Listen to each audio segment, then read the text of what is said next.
कश्मीर की वादियों में नीलम घाटी के शांत तटों पर इतिहास की एक गूंज आज भी सुनाई देती है।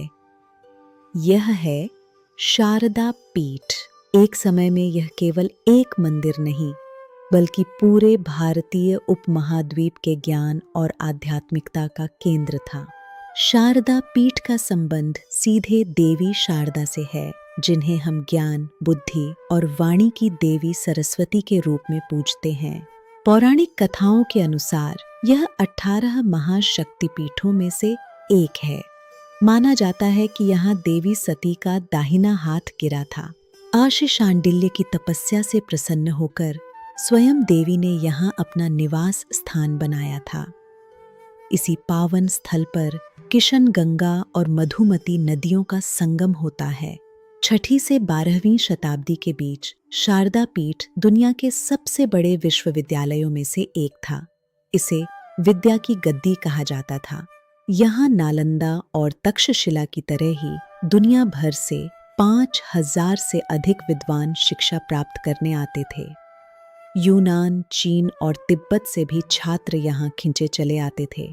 इस विश्वविद्यालय का पुस्तकालय उपमहाद्वीप में सबसे बड़ा माना जाता था। दुर्लभ पांडुलिपियों के लिए विद्वान हजारों मील की यात्रा तय करते थे। यहीं से शारदा लिपि का जन्म हुआ, जो 8वीं शताब्दी में ब्राह्मी लिपि से विकसित हुई। इसी लिपि ने गुरुमुखी और तिब्बती लिपियों के विकास को प्रभावित किया। आदि शंकराचार्य ने यहाँ आकर स्थानीय विद्वानों के साथ शास्त्रार्थ किया था। उन्होंने मंदिर के दक्षिणी द्वार को खोला था, जो सर्वज्ञ पीठ का प्रतीक था। हिंदू जड्डीडीहों के बावजूद यह बौद्ध अध्ययन का भी एक प्रमुख केंद्र था।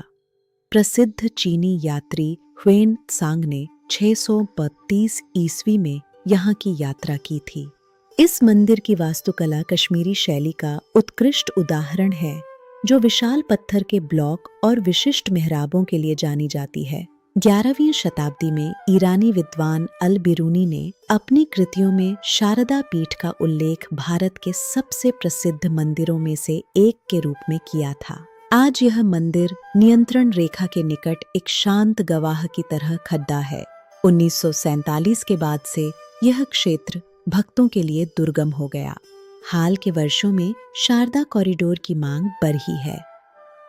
2023 में टीटावाल में नए शारदा मंदिर का उद्घाटन इस विरासत को पुनर्जीवित करने की एक कोशिश है। कश्मीरी पंडितों के लिए यह केवल एक खंडहर नहीं, बल्कि उनकी सांस्कृतिक पहचान और आध्यात्मिक घर का प्रतीक है। शारदा पीठ की यह गाथा हमें हमारी खोई हुई महानता की याद दिलाती है। अगर आपको यह वीडियो पसंद आया तो इसे लाइक और शेयर करें, और ऐसी ही अन्य कहानियों के लिए सब्सक्राइब करें। धन्यवाद।